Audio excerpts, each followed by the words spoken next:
Hey, James here. Welcome to this week's quick tip. This week, we're going to talk about date safety.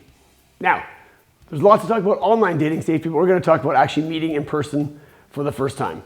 There's some things you want to think about, remember, and do before you go there. One, at any point, if you feel like something's wrong, go with that gut feeling.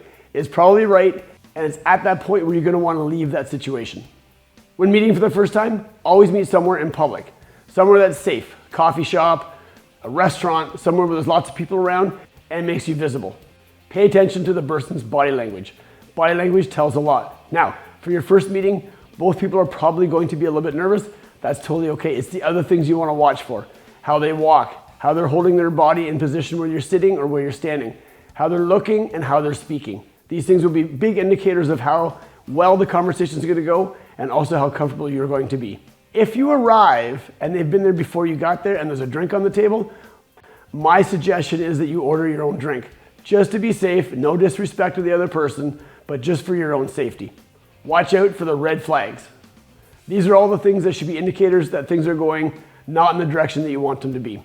So here's some things. If they make promises that don't make any sense or they couldn't possibly keep, that'd be a red flag.